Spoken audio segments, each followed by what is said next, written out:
Hello dear students, myself Kamlesh Kumar, mathematics and reasoning faculty brothers academy. मैं आप लोगों को दोनों सब्जेक्ट पढ़ाता हूँ, मैथमेटिक्स और ब्रदर रीजनिंग, है ना। तो ये जो अपना वीडियो सीरीज है ये रीजनिंग के लिए है। तो बच्चों रीजनिंग पे बात करते हैं कि रीजनिंग है क्या और कहाँ कहाँ यूज आएगा, ठीक है। तो देखो आप लोग का जो सबसे पहला क्लास 10th तक का मेजर एग्जाम माना जाता है, वी विल कंसीडर एनटीएसी, है ना। तो एनटीएसी बच्चे दो फेज में होता है, तो उसका फर्स्ट फेज का जो फर्स्ट पार्ट होता है ना, ये सब मैं अलग से बताता ही हूँ बच्चों को, तो उसके लिए नहीं, सिर्फ मैथ वाली बात करते हैं। तो इसमें एक पेपर होता है ना आपका, जिसमें सिर्फ मेंटल एबिलिटी पूछा जाता है, मैथ 100 मार्क्स का, ठीक है। ये जो 100 मार्क्स का पेपर होता है ना, ये अकेला होता है और this will decide your result. Okay, इसके अलावा इसका जो है सो बहुत अच्छा यूज है, आपको जो है सो ये आपका लॉजिक डेवलप करता है। अगर एक बार आपका लॉजिक डेवलप हो गया ना तो सारा काम हो जाएगा। लॉजिक बहुत इंपॉर्टेंट होता है, ये बात हमेशा ध्यान रखिएगा। तो अब जो है सो लॉजिक की बात हो गई, अब आते हैं सीधा हम लोग क्लास पे। बच्चों रीजनिंग को हम लोग दो पार्ट में डिवाइड करके पढ़ते हैं, एक पढ़ते हैं वर्बल, एक पढ़ते हैं नॉन वर्बल। ओके, मुझे उम्मीद है आप सबको सिलेबस पता होगा, ठीक है, रीजनिंग में क्या क्या है। अगर नहीं पता है तो थोड़ा सा मैं हाईलाइट कर दे रहा हूँ, this is not the exact syllabus. And अभी जो है सो मैं सिर्फ और सिर्फ वर्बल के लिए डिस्कस कर रहा हूँ। नॉन वर्बल वाला जो पार्ट है ना, जो नॉन वर्बल का पार्ट है, उसको हम लोग जब नॉन वर्बल में आएंगे तब कर लेंगे। बेटा इसमें सबसे पहला हम लोग पढ़ते हैं नंबर सीरीज। नंबर 2 में हम लोग पढ़ते हैं अल्फाबेट सीरीज।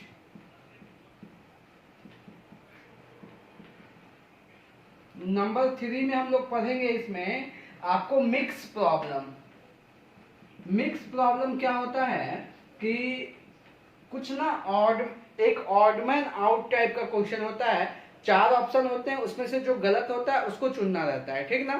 तो ये मिक्स प्रॉब्लम में जो है ना सो सब मिला हुआ रहेगा, जैसे लेटर नंबर, नंबर लेटर, है ना, इस टाइप के क्वेश्चन होंगे। अच्छा, इसी सीरीज में हम बहुत सारे टाइप का क्वेश्चन का भी प्रैक्टिस करने वाले हैं। इसके अलावा बेटा हम लोग इसमें देखेंगे कोडिंग डिकोडिंग, एंड 5th में हम लोग देखते हैं इसमें आपको जो है सो डायरेक्शन सेंस। नंबर 6 में हम लोग देखते हैं सीटिंग अरेंजमेंट।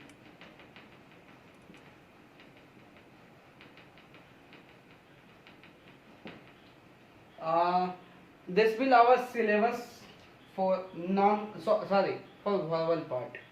नॉन वर्बल के लिए अगर आप बात करोगे ना, तो नॉन वर्बल के लिए हम लोग क्या क्या पढ़ते हैं, मैं अभी इसको ऐसे ही बता रहा हूँ, ठीक है। This will be very, because क्या है ना कि जो इमेज वाले क्वेश्चंस होते हैं ना बेटा, वो कभी फिक्स नहीं होते हैं। बहुत सारे क्वेश्चंस ऐसे होते हैं जिनका कोई स्पेशल नेमिंग ही नहीं है, तो उसको बता पाना थोड़ा सा मुश्किल होता है। तो जो मेन टाइप के क्वेश्चंस होते हैं मैं उसकी बात करता हूँ। एक हम लोग देखते हैं इमेज वाले।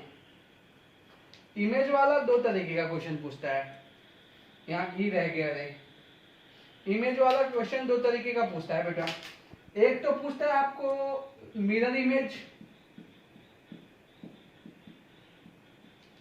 एक पूछेगा आपको वाटर इमेज। अच्छा, ये दो हो गए। इसके अलावा क्या क्या आता है, एक क्वेश्चन आप लोगों को पता हो अगर, तो आप लोगों ने पहले देखा हो, number of triangles find out करने वाले होते हैं। तो नंबर ऑफ फिगर, अब ये फिगर है ना, कुछ भी हो सकता है, ट्रायंगल, पैरेललोग्राम, रेक्टेंगल, स्क्वायर, ऐसा कुछ भी आ सकता है। इसके अलावा इसमें आता है एम्बेडेड फिगर। इसके अलावा हम लोग इसमें डाइस, स्लैश, इसको फेस वैल्यू भी मैं कहता हूं क्योंकि यहीं पे मैं दोनों चीज बता देता हूं। अच्छा, ये जो डाइस और फेस वैल्यू वाला है ना, ये हम लोग यहाँ पे भी पढ़ सकते हैं वर्बल में भी, ठीक है, बट इसको एक बचा के रखते हैं लास्ट के लिए, ठीक है। ऐसा कुछ है नहीं कि ये यहीं पे आएगा, यहीं पे आएगा या यहीं पे आएगा, इसको हम लोग कहीं पे भी कंसीडर कर सकते हैं क्योंकि ये वर्बल बेस्ड क्वेश्चन है, सॉरी, इसमें जो है नंबर बेस्ड क्वेश्चन हैं और इसको जो है हम लोग यहाँ यहाँ दोनों जगह कर सकते हैं, उसके लिए कोई इशू नहीं है। बेटा अब अगली बात करते हैं हम लोग। तो हम लोग जो है सो एम्बेडेड फिगर के बाद इमेज हो गया, नंबर ऑफ फिगर्स हो गया, ये हो गया, है ना। कुछ और प्रॉब्लम्स इसमें करेंगे, जैसे कि आपको और क्या बता सकते हैं इसमें हम लोग मिक्स प्रॉब्लम लिख लेते हैं इसको, एक को मिक्स प्रॉब्लम। अच्छा, इसको ना डाइस और फेस वैल्यू को हम लोग ऐसा करते हैं, डाइस एंड फेस वैल्यू को ना हम लोग दोनों में कंसीडर करेंगे क्योंकि फेस वैल्यू वाला क्वेश्चन जो है ना तो थोड़ा सा चेंज होता है, या इसको यहीं रखो, इसी में रखो, इसको इसी में कंसीडर किया जाए, ज्यादा अच्छा है, डाइस या फेस वैल्यू, इसको यहीं पे मिक्स में हम लोग कर लेंगे। ओके, तो इतना हो गया बेटा। अब इसके बाद की बात हम लोग अगर करें तो अब सिलेबस स्टार्ट करते हैं। सिलेबस स्टार्ट करने से पहले ये पूरा माइंड में रहना चाहिए कि क्या क्या पढ़ने वाले हैं। अच्छा स्टूडेंट, एक बात और कि जो ये वाला पार्ट है, वर्बल वाला पार्ट है, ये डूइंग पार्ट होता है, तो बच्चे बहुत मजे लेकर के करते हैं, लेकिन जो नॉन वर्बल पार्ट है इसमें फिगर देख करके उसके बाद आंसर देना होता है। जैसे इसमें ना कुछ पॉइंट्स दिए रहेंगे और बताएगा कि पूछेगा कि बताओ इसके बाद कौन सा फिगर आएगा, है ना। उनका कुछ स्पेशल नेम नहीं है, इसीलिए मैंने उन सबको मिक्स प्रॉब्लम में डाल दिया, उनका कोई स्पेशल नेम नहीं है मेरे पास में। तो मेरे पास में मतलब क्या, कहीं पे कोई फिक्स उसका नाम नहीं है, बहुत सारे इमेज बेस्ड क्वेश्चंस होते हैं, उसको हम लोग पैटर्न बेस्ड क्वेश्चंस कह सकते हैं, है ना। एक पैटर्न के आधार पे क्वेश्चन को फाइंड करना, सॉरी फिगर को फाइंड करना, ठीक है। तो ये अपना ओवरऑल सिलेबस है, इसमें जो 19-20 होगा इसको हम लोग आगे कर देखेंगे। इसमें एक चीज और पढ़ना होता है, date is calendar and clock, calendar and clock, but मैं उसको इसलिए मेंशन नहीं कर रहा हूँ ना अभी कि वो मुश्किल से 10 से 15 मिनट का काम है। एक कोड होता है 033 0350 ऐसे करके एक कोड होता है 12 डिजिट का, ठीक है। आपका समझो जैसे आधार कार्ड नंबर होता है वैसा, वो कोड बताऊंगा, उसके बाद मुझे लगता है कि आधा मिनट में भी से भी कम टाइम लगेगा कोई सा भी क्वेश्चन का सॉल्व करने के लिए। क्लॉक वाला, सॉरी कैलेंडर वाला, क्लॉक वाला भी ऐसे ही 5-7 मिनट का काम है, ठीक है। इसमें एक और चीज आता है जो कि बेसिकली इसका पार्ट नहीं है लेकिन लोग पूछते हैं, वो होता है आपको कलर्ड वाला, ठीक ना। कलर्ड वाला का कहने का मतलब हुआ कि जैसे कुछ इस तरीके के क्वेश्चन आते हैं कि एक क्यूब है, ठीक है, उसको जो है मान लो कि 8 सेंटीमीटर उसका वो साइड है, उसको 2 सेंटीमीटर के क्यूब में डिवाइड किया गया है। अब जो है सो उस क्यूब पे कुछ कलर किए गए, ठीक ना, तो कितने फेस कितने कलर वाले होंगे, इस टाइप के कुछ क्वेश्चंस आते हैं जो जिसका हम लोग अभी मेंशन नहीं कर रहे हैं लेकिन वो हम लोग पढ़ेंगे, ठीक है। तो अब आते हैं हम लोग अपने नंबर सीरीज पे। हाँ तो बेटा नंबर सीरीज में 2 तरीके का क्वेश्चन पूछेगा, ठीक है। पैटर्न की बात नहीं कर रहा हूं मैं, कितने तरीके का क्वेश्चन पूछा जाएगा उसकी बात कर रहा हूं। तो एक तो आपसे पूछा जाएगा मिसिंग नंबर, जैसे कुछ नंबर्स दे देगा आपको और बोलेगा कि बताओ यहाँ पे फिल इन द ब्लैंक्स है। जैसे मान लो कि मैंने यहाँ पे दे दिया 2, 6, है ना, 10, 14, 18, यहाँ पे ब्लैंक दे दिया। इसके बाद फिर से कुछ नंबर दे दिया या यही ब्लैंक ही छोड़ दिया, आपसे बोलूंगा बताओ क्या होगा, ठीक है। एक तो इस टाइप का क्वेश्चन आता है। अभी टाइप्स ऑफ क्वेश्चन की बात कर रहे हैं। एक बच्चा इस टाइप का आता है, फाइंड रॉन्ग नंबर, है ना, या इसको कह सकते हैं odd man out. Odd man out का मतलब ही यही हुआ कि जो गलत है सीरीज में उसको हटा लेना। जैसे बहुत छोटी सी बात अगर करें तो यहाँ पर मैं कुछ इस तरीके से समझो, अगर मैं बोल दूं 3, ठीक है, 9, 15, 21, 27, 33, इस तरीके से। तो बेटा आपने देखा यहाँ 6 से डेवलप हुआ है, फिर 6 से इंक्रीज हुआ है, फिर 6 से होना था। अरे यहाँ पे बहुत छोटी बात है रे, 21 आना था। कितना आ रहा है? 21, सॉरी 22 आ रहा है। तो ये तो गलत है ना, इसको अलाउ नहीं करेंगे। तो क्या ले लेंगे? 21। ओके, तो एक इस टाइप का क्वेश्चन आता है। अब हम लोग पैटर्न को देखने वाले हैं। मेन जो काम है ना वो आता है आपको इस वाले में, ए ऑप्शन में, कि मिसिंग वाले में। मिसिंग वाले में क्या होता है ना, बहुत सारे पैटर्न होते हैं। तो कुछ जो स्पेशल पैटर्न्स हैं मैं उसको यहाँ पे मेंशन कर दे रहा हूँ। Then after you will start practice of the number series. बेटा सबसे पहला कंसेक्यूटिव ऑड स्लैश इवन। तो ऑड या इवन दोनों की बात कर लेते हैं यहीं पे। अब इसमें क्या होगा, कभी कभी मान लो मैं अपने तरफ से लॉजिक डेवलप करता हूं, आप सोचने की कोशिश करना। Consecutive odd slash even number को ना मैं ऐसे समझा रहा हूं आपको कि यूं समझो कि ऑड और इवन नंबर का कुछ एप्लीकेशन करने जा रहे हैं। नंबर 1 देखते हैं हम लोग।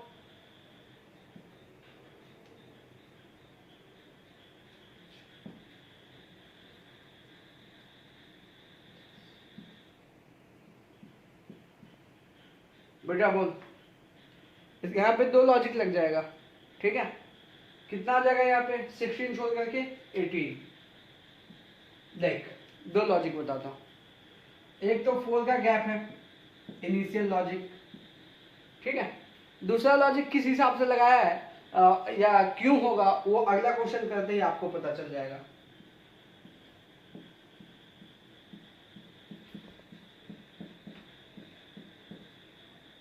अब बोल, अब सोचना है पहले, ठीक है।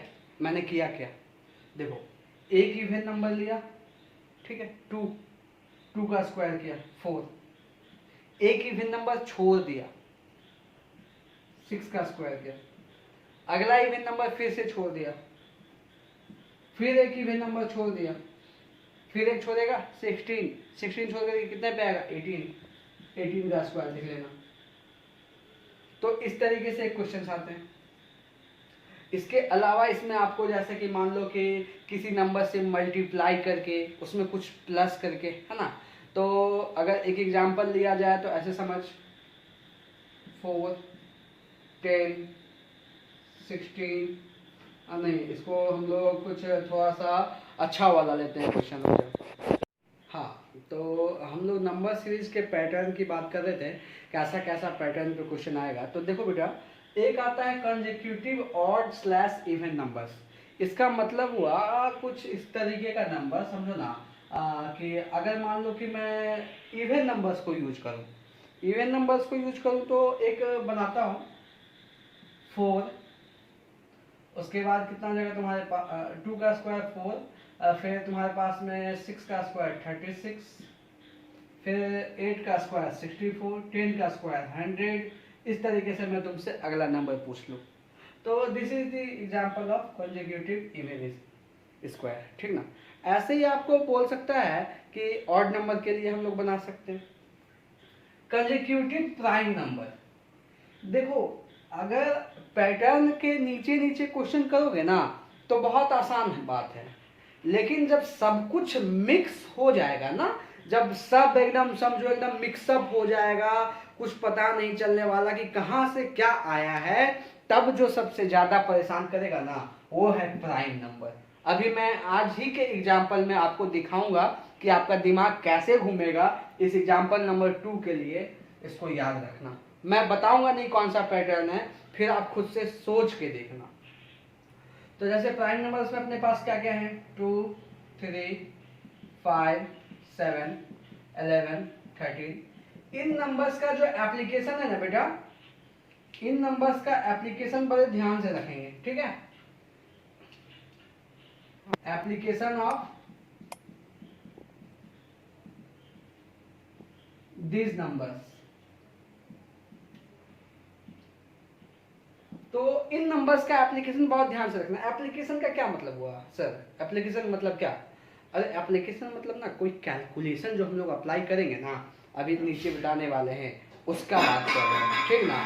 तो बेटा square slash cube of some number with without variation, ये क्या बात हुई सर? तो इसमें कह रहे ना, जैसे नेचुरल नंबर उठा लो, होल नंबर उठा लो, या तुम रेशनल नंबर उठा लो, कोई सा भी नंबर उठा लो, उसका स्क्वायर करके कुछ उसमें प्लस कर दिया या कुछ माइनस कर दिया, इसको कहेंगे वेरिएशन। इसको क्या कहेंगे बच्चा? वेरिएशन। अच्छा कोई बच्चा बोल दिया सर मल्टीप्लाई करेंगे, ठीक है कर ले, लेकिन एक नियम बनाना कि उसी नियम से मल्टीप्लाई करेंगे, ऐसा नहीं कि अपने मन से कुछ भी करते चले जाएंगे। इन सब पे मैं क्वेश्चंस करवाऊंगा, ठीक है।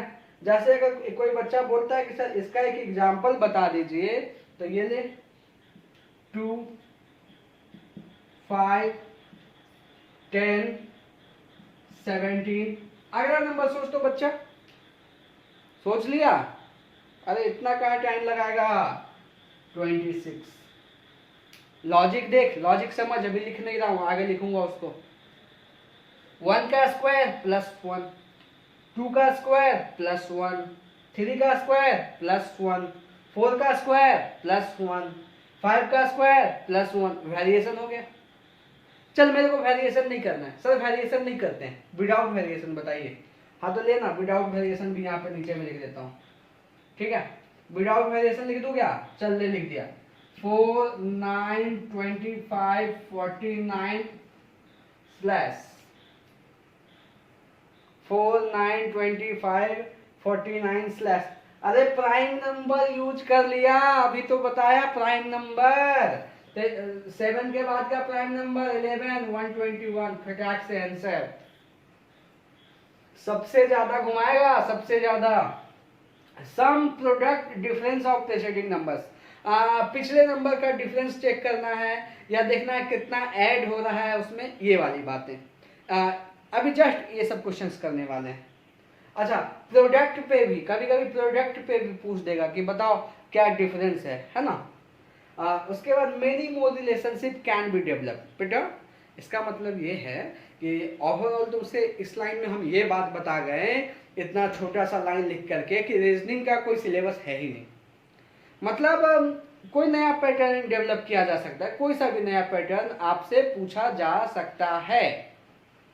आप समझो, मैं अगर क्वेश्चन बना रहा हूं, मेरे दिमाग में आया कि मैं क्या करूं, एक प्राइम नंबर का स्क्वायर करूं, उसके अगले वाले से उसको माइनस कर दूं, फिर अगले का स्क्वायर करूं, उसके अगले वाले से माइनस कर दूं, फिर ये 7 खत्म, 11 का स्क्वायर करूं, 13 से माइनस कर दूं। तो ये जो लॉजिक है ना, वो दिमाग की उपज है। किसके दिमाग की कैसी उपज होगी वो हाउ कैन वी जज। हाँ कुछ एस्टेब्लिश नियम कानून हैं, उसी के बेसिस पे क्वेश्चंस आता है, ये पक्का है। लेकिन मैं पहले बता रहा हूं बहुत सारा लॉजिक ऐसा होगा जहां पे आप ब्लेम नहीं कर सकते सर ये तो हुआ नहीं, क्योंकि इसका कोई फिक्स नहीं है पाथ। इसलिए ये जो है सो आपको बहुत जगह लिखा मिलेगा, many more relationship can be developed. चलिए अब आइए हम लोग कुछ क्वेश्चंस देखते हैं और उसके नियम को समझते हुए आगे बढ़ते हैं। हाँ बेटा अब क्वेश्चंस देखते हैं, ठीक है। तो सबसे पहला क्वेश्चन जो लिया गया है, मैंने क्वेश्चन लिख दिया है। आपको क्या करना है, सबसे पहला काम आपको ये करना है कि क्वेश्चंस बोर्ड पे से लिख लेना है। 4 क्वेश्चन लिखा हुआ है, चारों क्वेश्चन लिख लेना है। वीडियो को पॉज करना है फॉर 2 से 3 मिनट। उसके बाद आपको खुद से अटेम्प्ट करना है। If you can able to do then complete करके बनाओ इसको। अगर तुमसे नहीं बनता है तो देख लो, और अगर बन जाता है तो बनाने के बाद आंसर मैच करना और लॉजिक मैच करना कि सही जा रहे हो या नहीं, ठीक है ना। क्योंकि बहुत बार क्या होता है कि तुक्के से भी आंसर आता है। इसमें रीजनिंग में बहुत सारे बच्चे तुक्का लगा के काम चलाते हैं, बट तुक्का मैं कभी रिकमेंड नहीं करूंगा। और बेटा देखो 062042 062042, ठीक ना। तो देख रहे हैं कि कुछ मल्टीप्लाई वाला चीज तो नहीं जैसा लग रहा है। क्यों नहीं लग रहा है? जीरो से स्टार्ट हो रहा है, कुछ मल्टीप्लाई होने का तो काम हो नहीं सकता है। मैं सिखा रहा हूं इसलिए मुझे थोड़ा सा ज्यादा टाइम लगेगा एक्सप्लेन करने में। तो बेटा मल्टीप्लाई का नहीं है, डिवाइड का नहीं है कहानी। क्योंकि यहाँ पे क्या है? जीरो, ठीक है। इसका मतलब है डिफरेंस वाला बात करेंगे। चलो देखो, तो इसके बीच का गैप 6 है, तो इसके बीच का गैप सर 14 आ गया। सर 6 आता तब मजा आता। एक बच्चा बोलेगा सर यहाँ 12 रहता ना तो ज्यादा आसानी से हो जाता। अरे तो 12 क्यों है? 14 है ठीक है, कोई दिक्कत नहीं है 14 पे भी। चल आगे देख, इसके बीच का गैप कितना आ रहा है? 22। कुछ पता चला? ये जो नंबर्स गिवन है ना ऊपर में, ये वाले, इसको मैं हटा देता हूं नंबर सीरीज को। तो ये वाला जो नंबर गिवन है बेटा, इसका गैप देख 8, इसका गैप देख 8, तो अगले का गैप बोल कितना? 8, कितना आ जाएगा? 30। इसका मतलब देख, इसमें 6 में 8 ऐड किया था, ठीक ना। फिर 20 में 20, ये 14 में 8 ऐड करके 22 आया, इससे इसको ऐड किया। ऐसे ही 30 को इसमें ऐड करेगा, कितना आ जाएगा बोल? 72।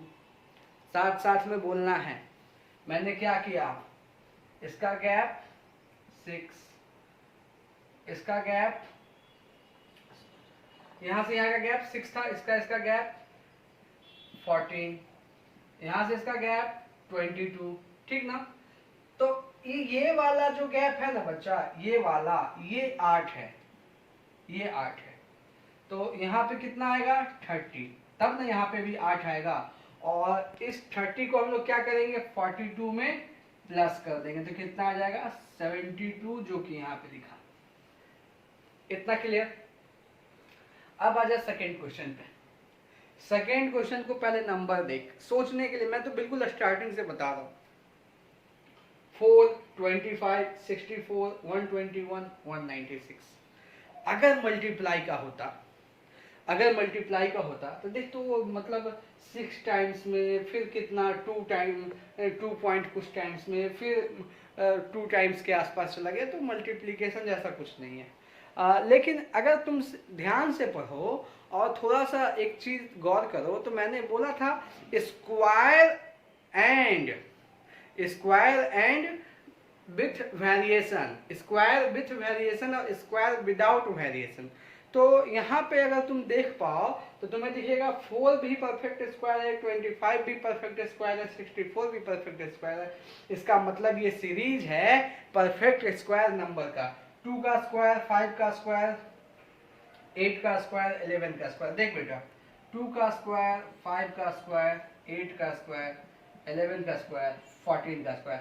अरे अगला बोलना 17 का स्क्वायर सर 289। कहानी खत्म। क्वेश्चन नंबर 3 के लिए देख, दिमाग लगा, ठीक है। दिमाग नहीं लगा, वीडियो पॉज किया, लगाया, दिमाग नहीं लगा। अगर लग गया तो बहुत अच्छी बात है, नहीं लगा तो कोई बात नहीं। 210 है बेटा, 210 को अब कितना भी दिमाग लगाया कुछ पता ही नहीं चल रहा है।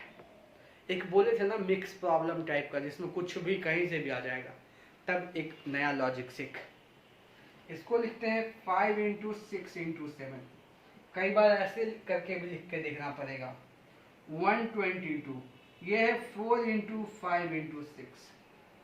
अच्छा सर, तो एक एक कम हो रहा है, तो यहाँ 3 × 4 × 5। सर आपकी बात कैसे माने? हो सकता है कुछ और भी आ जाए। आगे का फॉलो हो रहा है या नहीं हो रहा है, देखते हैं। तो यहाँ पे 2 × 3 × 4 आना चाहिए। देख 2 3 जा 6, 6 4 जा 24। सर तो यहाँ पे तो 1 × 2 × 3 आना चाहिए, आ रहा है ना? 2 3 जा 6। सर तो यहाँ पे अरे 0 × 1 × 2, तो 0 से मल्टीप्लाई किया, इसीलिए 0 आया ना, इसीलिए 0 आया ना।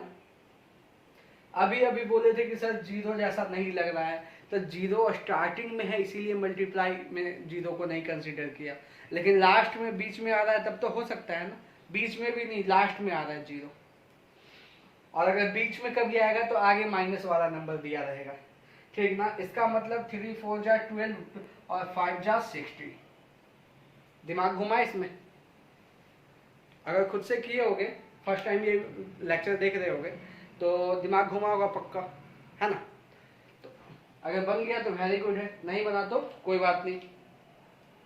अब इसका अगला वाला जो है बेटा 4 9 25, ये वाला, ये क्या चीज सर, ये क्या चीज है? 2 का स्क्वायर, 3 का स्क्वायर, 5 का स्क्वायर, तो सर 6 का स्क्वायर बोल दे क्या? दिमाग में आया 2 का स्क्वायर, 3 का स्क्वायर, 4 का स्क्वायर, सॉरी 2 का स्क्वायर, 3 का स्क्वायर, 5 का स्क्वायर, तो सर 4 का स्क्वायर बोल, 6 का स्क्वायर होगा क्या? अरे नहीं ना, 6 का स्क्वायर तब होता जब इसके पहले यहाँ पे 16 होता।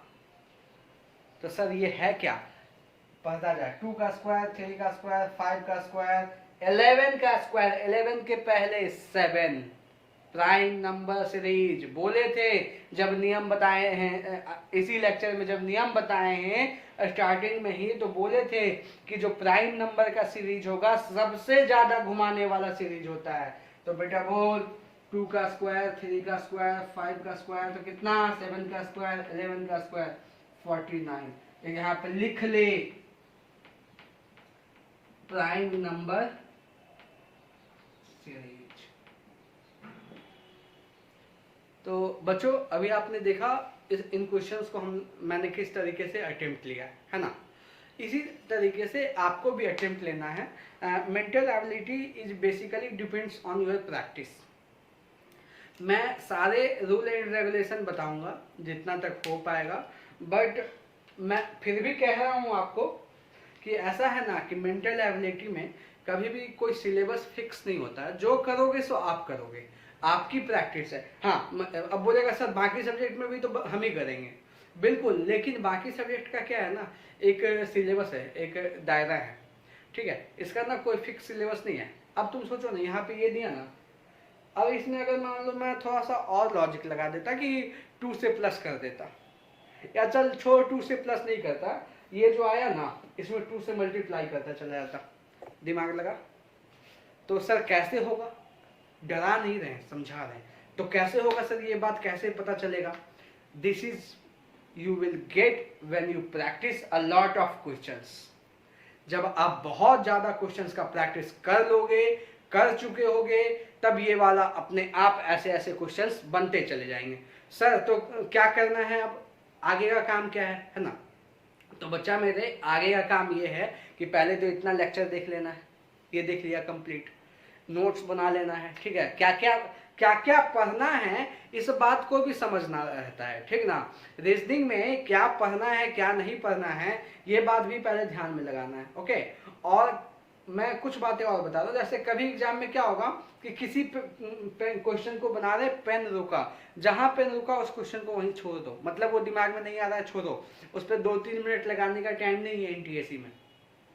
2 घंटे में 120 मिनट में 100 क्वेश्चन है बनाने के लिए, कैसे होगा, है ना। पेन रुकना नहीं है, पेन रुक गया काम खत्म। तो सर क्या छोड़ देंगे? नहीं छोड़ेंगे नहीं, उसको गोला लगाएंगे, आगे भागेंगे, जब लास्ट में कुछ टाइम बचेगा then we will come back on those questions जिसको अभी करेंट टाइम में छोड़ के आगे बढ़े थे। तो ये स्ट्रेटेजी होगा आपका मेंटल एबिलिटी को सॉल्व करने के लिए। अब अगले लेक्चर्स में नंबर सीरीज का ही कुछ क्वेश्चंस लेकर के आएंगे, ऑड मैन आउट भी लेके आएंगे, मिसिंग नंबर भी लेकर के आएंगे। तो तब तक के लिए आप लोग प्रैक्टिस कीजिए अपने पैकेज से। चलिए ओके बच्चों, बाय।